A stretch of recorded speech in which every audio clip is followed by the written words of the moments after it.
I'm sure you're all well familiar with Rareware, the incredible developers behind Donkey Kong Country, Banjo-Kazooie, and plenty more 90s Nintendo hits before Microsoft bought the company in 2002. The company's co-founder, Tim Stamper, recently reflected on his past at Rare, working with Nintendo, and he revealed that he has no idea why Nintendo didn't buy the company. He says that he thought Rare and Nintendo were a good fit.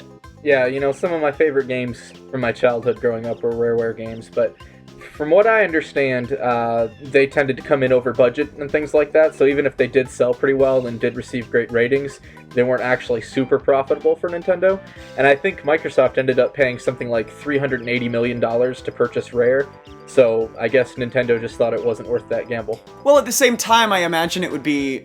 Nintendo already owned 49% stake in the company, so even if they did want to go for a full 100% buyout, then they would have only had to pay half the price that Microsoft did. Yeah, that's a good point. And, they could have even just bought 2% more of the company. That would have been a drop in the bucket for them, and they would have gotten controlling interest out of it, made them a full-fledged... Well, I mean, I think the Stampers were looking to sell off completely, so I think they would have had to buy the 51. I guess possible. It's possible the Stampers could have sold them 2% and 49 to someone else, but I don't think you find many people willing to make that purchase. Right. Yeah, I'm also curious whether, toward the end of Rare's relationship with Nintendo, they're producing all these, off-the-wall, mature games that really didn't fit the mold of their really popular games, like Conker's Bad Fur Day and Perfect Dark. Conker's Bad Fur Day was, a big point of contention for Nintendo. Yeah. But, GoldenEye was a rousing success.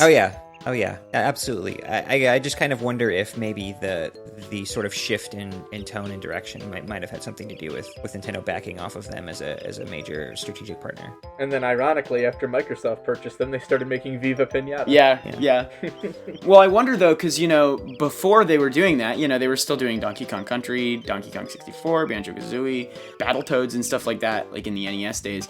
I mean, even setting aside for a moment the later days of more mature games, you kind of have to wonder why they didn't buy them earlier on too, when they were making hit after hit after hit of Nintendo's very bona fide Nintendo character kind of games. Yeah. Well, and especially during the N64 era, they were hugely productive compared to a lot of even other Nintendo studios at the time. Yeah. They were really their only strong third-party support during that era. Yeah. Hello everybody, thank you for listening to this Nintendo Week clip, NWC. If you like what you hear, please subscribe to us here on YouTube for more highlights and discussion videos from Nintendo Week podcast, or subscribe to us on iTunes for weekly breakdowns of all your Nintendo news, discussion segments on subjects, games, and more, and tons of other features. Thanks for listening, and we will see you tomorrow with another NWC.